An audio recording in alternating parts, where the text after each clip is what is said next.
Thank you, Neal. That was terrific. I'm going to do one thing for 1 second because I didn't want to bump it with the memoriam. I'd like to welcome our new members, at least one of whom is here.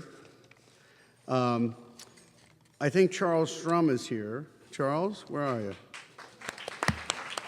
He was with the New York Times from '79 to 2014, Metro editor, New Jersey bureau chief, obituaries editor, national deputy editor, and an AME. Anyway, welcome. Bert Shanis, are you here? He also was a reporter with the Daily, an editor with the Daily News. And Myra Forsberg, are you here? She was an editor at the Times in various departments, especially cultural, for many years. And anyway, welcome to all of you. Now we'll go back to Neal.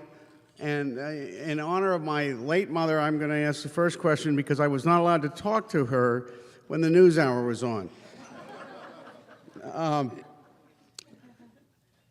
I think that even though you say you don't take any position, by having two anchors, which are, I guess, the biggest outlet, who are women, that you make one of the most important statements that is being made in journalism. And I'd like you to talk about women in journalism and whether there's more you can do to fly the flag or just keep the ratings going up for them. Well, you know, I'm delighted to have both of them. I've known both of them for a long time. They are great journalists. And I think the most important thing to say about them, they are great journalists who happen to be women. They didn't get the job because they're women. They got the job because they're great broadcasters.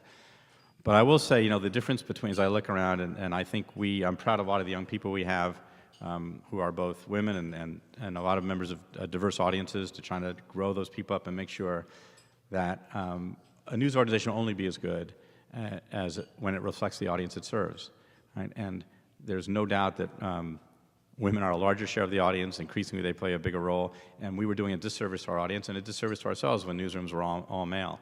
I think about a lot of women who are a bit older than I who started in the business as secretaries. And men didn't. Men started in clerical, other jobs. Men were allowed to be assistant producers and so forth. Women had to do that. What I think is refreshing as I look around is more and more of the younger women I see come in at any job just like men do.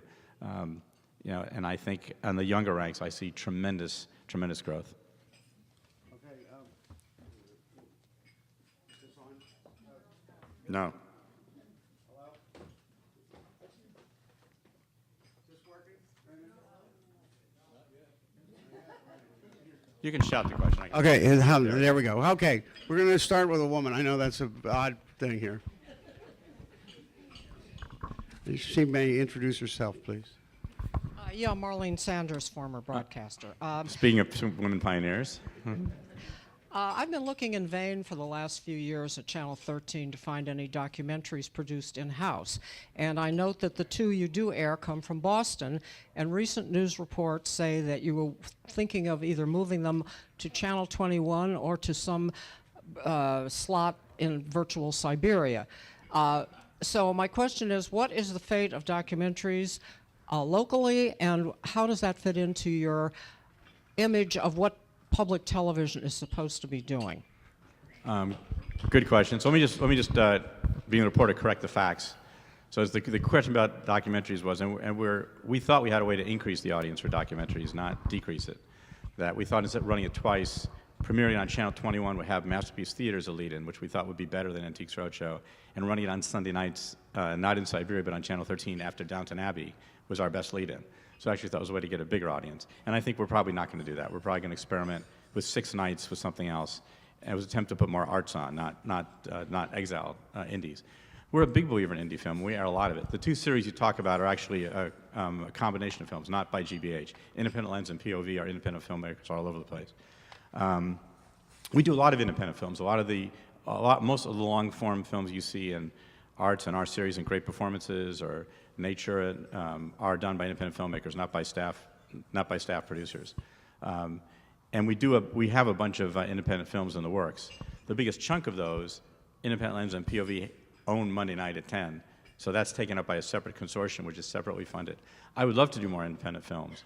Oftentimes what we do, because raising money is so hard and these films are so expensive, is we end up raising some of the money and independent producers raise the balance of it. I would love to do more in-house, and we're trying to think of some projects which might lend it to that.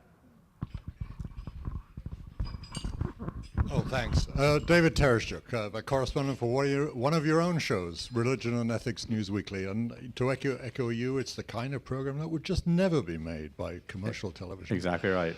I have a question, though, about, I was resonating to your, recalling the differences between print and television, and I certainly felt the same way in my time. But I have a question, really, about the multimedia nature of competitiveness now. Pulitzer Prizes yesterday, one goes to our own hometown newspaper, but what's cited is the video that the newspaper made. Any thoughts about that in our day? I think there's some things you can't stand in front of. There are people I know who still think film looks better than videotape, but so what? And there are people I still think that think professional cameras look better than some of the smaller cameras, but it is what it is.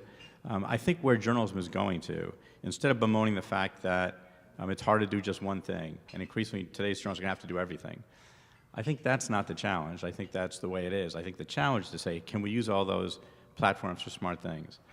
The upside of having people who can follow media on all platforms is news gets out faster.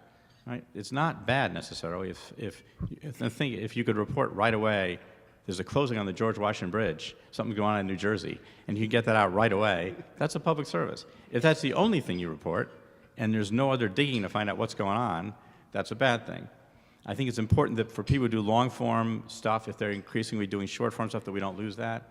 The most important thing of anything that we can lose, I think, is the kind of digging investigative function. That's the hardest thing to replace. And so I'm most concerned of in any media that we don't lose that. But I also think even those things a greater good would be done if they could figure out how to get their work seen more widely. I know a lot of investigative journalists who don't really care about social media or think about it. And the downside of that is not as many people are seeing their great work.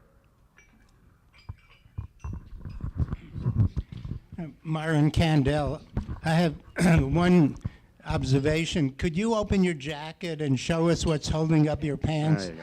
There you go. Just checking. Okay, it's the real me. My question really goes back a long way at Channel 13. New York is the financial capital of the world. It was very ironic to those of us in financial journalism that Wall Street Week, which was a pioneer in the area, came out of that financial capital of the world, Owings Mills, Maryland. The Nightly Business Report, which you carry, comes out of, or originally came out of Miami, Florida. Except for Consuela Mack on Channel 21, relegated to 21, not 13. You don't have anything currently originally on business and financial news, which arguably has been the big story of our time. How are you going to solve that? It's a good question. There's one thing we've done since the days of Nightly Business Report, which now is a nightly show at 6:30, and it's done out of New York.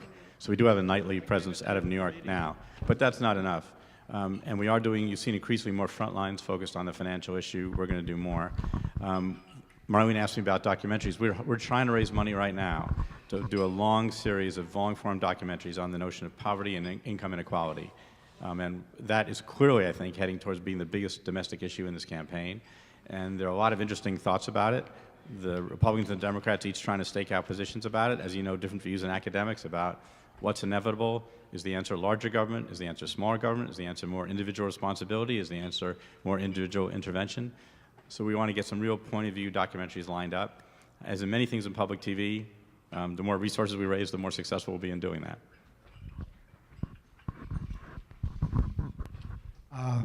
A hard question. Michael Searle, X, Time, Business Week, Bloomberg. Politics and Congress and the new Republican Congress. Ever since the Nixon administration, PBS has been a whipping boy for conservatives who say it's a liberal icon and a voice for liberalism. My observation is that you've striven hard to be neutral on most social and political issues. I also observe that I think you've failed to the extent that you haven't put any shows on that oppose gay rights or that are on the opposite side of some of the liberal issues. Rather, my observation is that you become more neutral and less inclined to engage in politically controversial topics. Can you comment? Yeah, I think there are two. When you unpack that question, I think there are two parts of it. Let me do the second part first. I think I disagree that it may be true in the documentary world. You may not see any long-form documentaries that are, quote, against gay rights. But we haven't done them on the other side either. I think we will see a lot of vigorous debate about it. And the news hours had lots of vigorous debates about the issue of gay rights and whether it's a civil right or a legal right. I think there's been no shortage of that. I think we've done stories on Frontline about the kind of what's behind those movements.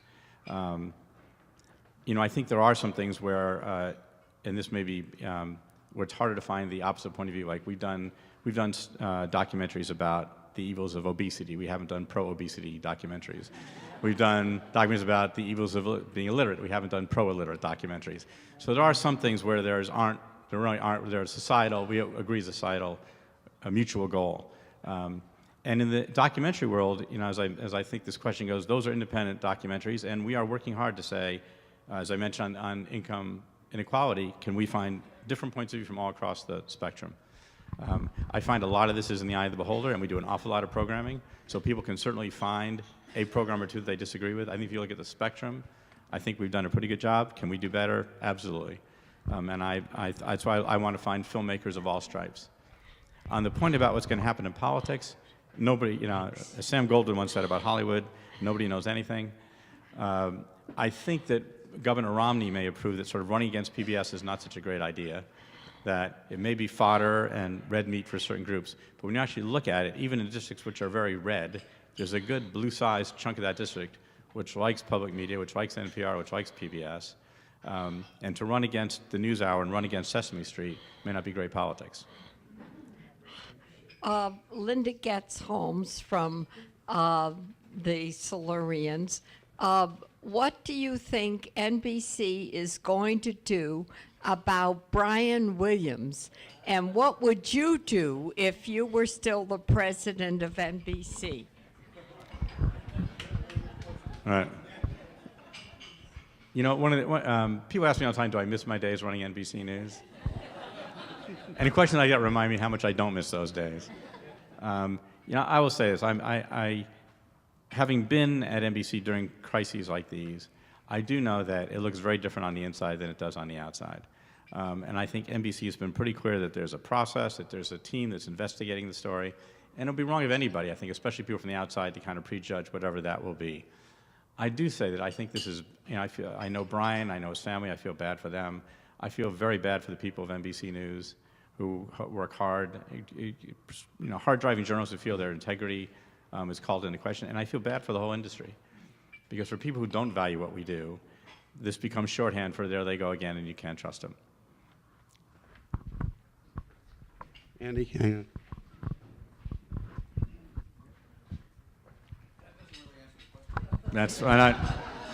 I think that's the most answer you're going to get. I mean, honestly, I would have no business judging what I would do. You have to know the whole complex of the story. I think it's difficult, so I don't really know. It would be fair to me to have a judgment. Just like, you know what, whatever issues I have at 13, I really don't want some other media executive telling me what they think they would do until they know what the facts are. Yes, my name is Andy Fisher. You and I were at NBC at the same time. My brother went to Tufts, and I even worked for the Knickerbocker News. Wow. So I won't ask about anything that involves those entities. Who writes the promos that you do for Cinema 13? Mostly I do. They're brilliant. And I'm glad I gave that answer. How do you like being in front of the camera, by the way? How do you like being in front of the camera? You know, so for 25 years, it was my job to whisper in other people's ear, right? And I now realize how unhelpful it is for, say, do that better.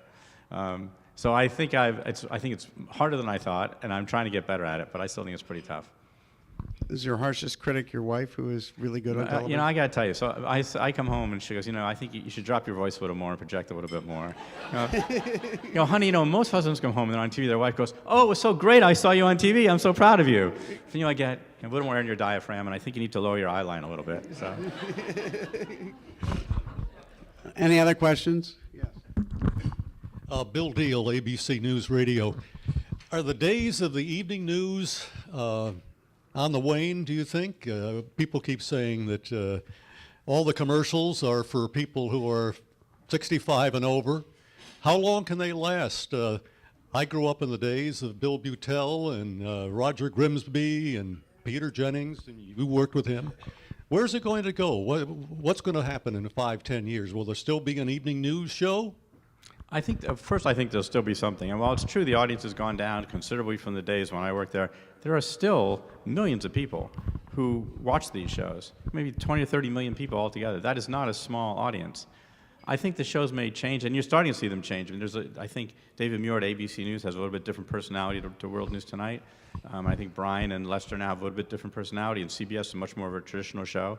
I think they will try to move things around. I mean, more and more those shows recognize that you don't come to them to know just what happened today. Some people do. For the most part, it's harder and harder to come to that show not knowing anything. Right? Now your phone lights up when there are big stories. I do think what they're still very good at is saying, look, if I only had 28 minutes today, I barely looked at the paper. I really didn't know, and I want some sense of what happened, and I want some insight about what it means. I still think the evening news performs a valuable function in that. And the other thing I think that they do is, God forbid, the next big stories that happen, there's still a place where you need a big, massive journalistic investment to kind of tell you what's going on. And I still think the 3 broadcast networks or some of the big cable networks are going to have a valuable public service role to play in that. Do you ever worry about Charlie Rose keeling over? Charlie tells me he's going to be at this job until we wheel him out, and he hopes, and that's not going to happen anytime soon. And I'm sure he's telling the guys at CBS the same thing, and at Bloomberg. And Neal, you were just great. If we could get a Silurian to write a $5 million check for you, which I would hold your breath on, what would you allocate that money to in terms of what you would want to cover more in the news? Well, I'll tell you the thing and we haven't announced it, but I'll tell you guys. In September, we're going to take our show Metro Focus, which is just a half-hour show, and make it a daily show, and run it 4 or 5 times a day. And the idea is to make up for what I think local news doesn't do in this town, which is to cover the issues that are really important. So, to cover things like education and equal justice and poverty and housing, and pictures and finance, and pictures which are not necessarily rich in picture but important in terms of where our city's going. And as I look around, I say, you know what? There's so many people who just watch local news and come away with faux investigations, the crime of the day, and traffic and sports. And there's got to be more to our great city than that. I'm happy to say that I forgot to thank one other person here, many other people probably, but especially Fred Herzog. Fred, where are you? Please stand. He's the man who sends you all those emails and stuff, and he doesn't yet know this, but later today I'm going to send him the press release about the Silurians Awards dinner on May 19th, and I bring this up now because I'm happy to announce that, and this wasn't fixed, that Metro Focus is one of our award winners. That's great. For a very good story, and you'll read more about it when you get the email once I send it to Fred. Anyway, we have a little ritual here now. If you hold this for 1 sec. I know Mort Scheinman gave me this. Here we go. Our way of thanking you is to please ask you to be a member of the Silurians. Thank you. There is your membership card. And I really think we do need an encore for the camera, because I know Bill Deal is a little slow with the suspenders, though. We got to see those suspenders one more time. Now that's what I call a gentlemanly, G-rated flash. Thank you very much, Neal. All right. Thank you. So we'll see you all May 19th for our awards dinner, and you'll hear more about it on the internet. No, or from us by email.